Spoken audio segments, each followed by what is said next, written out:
Hello ladies and gentlemen, it's Mike here at Game From Scratch, and today we are going to answer a question as old as time itself. Can you use C++ with the Godot game engine? And the answer is yes, you can. There are 3 ways of interfacing with Godot using C++, and we are going to cover all 3 of them in this particular video. Now, 2 of them are very similar, but there is a key distinction, and we're going to cover that as well. So without further ado, let us jump in and take a look at the 3 different ways you can use Godot with your game. Now, can you use it to write your game in C++? The answer is yes, but you probably don't want to. We'll get to that in a minute. Now, the first way that you can use Godot with C++ is actually a bit of a no-brainer. The Godot source itself, if you head on over to GitHub and you check out the repositories, such as in the core folder, this is the heart of Godot. These are all the projects that Godot depends on, things like the math, input handling, I/O, that kind of stuff. You'll notice it's all C. It's actually C++, C++ 11 for the most part right now. I believe they're going to start allowing more C++ 17 style code in there. But if you wish, at any point in time, you can go over to GitHub, you can clone the repository, and you can start making changes. The key thing here is it's under the MIT source license. Unlike the GPL license or LGPL license, you do not have to contribute your source code back. So you can download Godot and heavily modify the game engine yourself to do what you wish. And we are going to find out that the Godot source code itself is also extremely modular, and we're going to see that a little bit later on. So that's probably how you would wish to extend it. But if you wanted to change it, you wanted to make key sweeping changes to Godot, but you didn't necessarily want to contribute them back, or they didn't make sense to be shared with other people, you've got that option. So that's number 1. You can basically just download the source code and make changes how you wish using C++. So maybe not the most satisfying answer, but that is the easiest way. Now there are a couple requirements there. You need to have a C++ environment set up, you need to have Python installed, and you need to install something called Sconce, which is a Python-based build system. With all those things, clone the repository down, make the changes, you're working in C++. Now the next way we've got is more I want to say modular in nature, but that's actually misleading. There's going to be a distinction between GDNative and modules, and we're going to look at that in a minute. But GDNative is kind of the newest way to extend C++. You would use GDNative to do things like bind to a C or C++ library, or interface with an SDK that needed native support, or perhaps you just needed to add some support, but you wanted to have C++ style native experience. But the key thing is you would use GDNative if you wanted to share your results. So if you were writing an add-on and it wasn't using GDScript, you would probably want to do GDNative. Now this is kind of a bridge between C++ and Godot to make your life a little bit easier. You can write your code in either C or C++ using a very specific defined interface, and then you can expose that code out to GDScript that can be extended. In order to do so, you need to have a Godot executable for your target version, a C compiler of some form, Git, so you can download the Godot headers, and then you basically just follow through the instructions. Your code has to be in a very specific structure, but now you can basically go ahead and define GDNative modules. These things are really nice on the level that you can now, you could share them with other people. They're basically external to Godot, so you don't have to completely rebuild everything every time there's a new version. You can think of GDNative output as basically binary compatible extensions. The closest way I could describe GDNative to other systems is that these are plugins. You can write them in C or C++. They can be basically added into your project. They don't have to be recompiled for any minor changes that happened.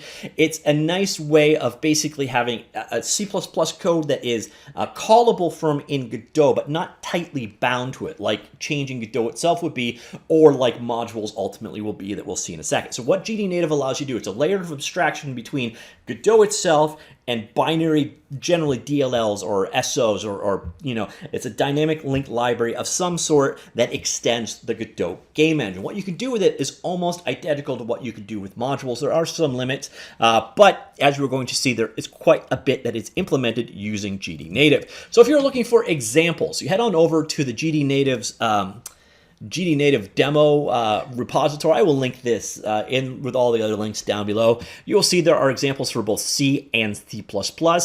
You're basically doing a bridge of your C++ code to a C compatible interface. So that's pretty standard, to be honest. When it comes to DLLs and device linking and all that stuff, you take all of the C++iness out of it. You take away the vtable and all that stuff. You're basically creating a C interface.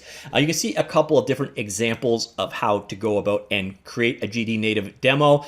So go over here, look, source code is pretty straightforward. And it's a bunch of basically different callbacks in the life cycle. So you've got the initialization code, termination code, and then so this is the code that all runs when it first starts. So that's basically about it. And then you've got the ability to pass data between them.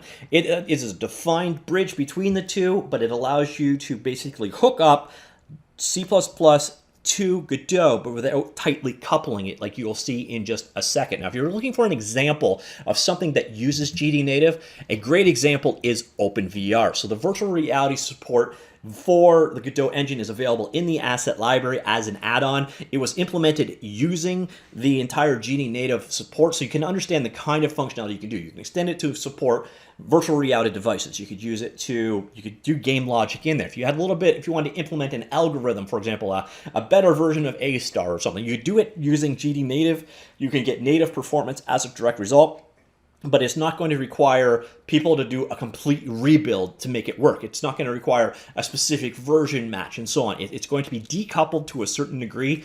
So that is what is nice with GDNative. So it's a little bit easier, I bet you, than modules. That's a little arbitrary, to be honest. But the biggest thing is it's slightly decoupled. So you do it, you can make plugins. They're easier to share. You can easier give to people other than yourself. But if you are working internally entirely on a project, it's quite possible that what instead you want to work with is modules. Now, modules are basically a really core part of the Godot game engine itself. You're going to see in just a few seconds that a whole lot of Godot itself is actually implemented as modules. In a lot of ways, modules are just organized code. Basically, if you wanted to, yep, you could do your entire code in C++, implemented as a module. It's going to be directly tied into your game. There are some interfaces you're going to provide. You're basically defining the things that your class has, so you're binding methods out.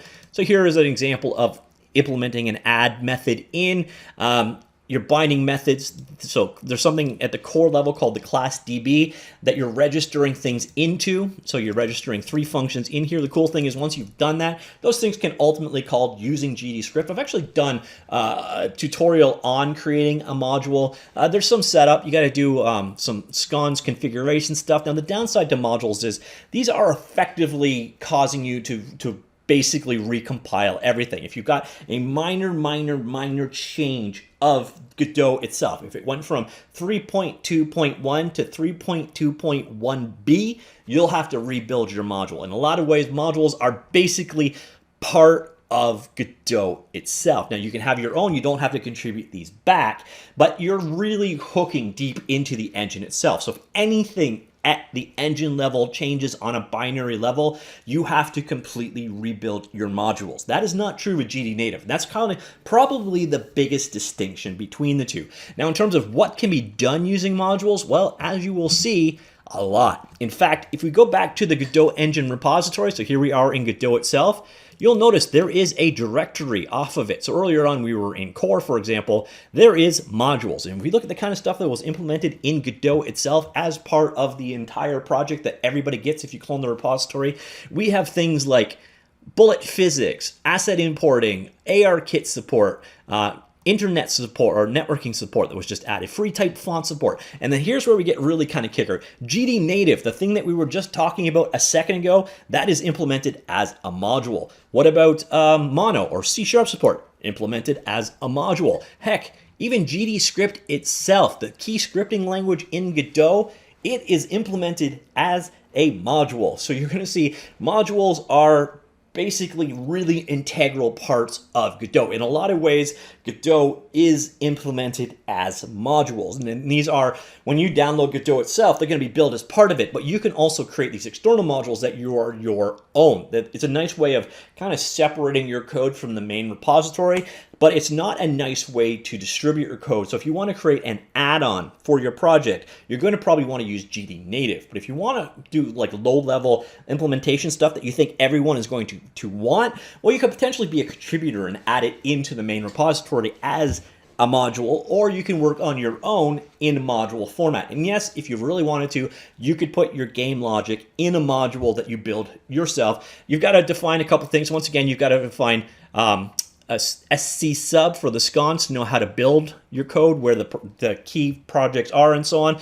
There's a couple of really simple config files that you've got to build in there, such as this guy. It's basically there. That's kind of the thing you're looking at. Very simple, very straightforward for the most part. And then on top of that, you've got your code. Your code has to follow some particular things. Mostly it's going to be in registering stuff so that those core DB or yes, core DB or the class DB, you're going to be doing a lot of class DB registrations. It's these class DB calls that are ultimately going to hook your code into and be aware of and knowledgeable to the rest of the Godot system.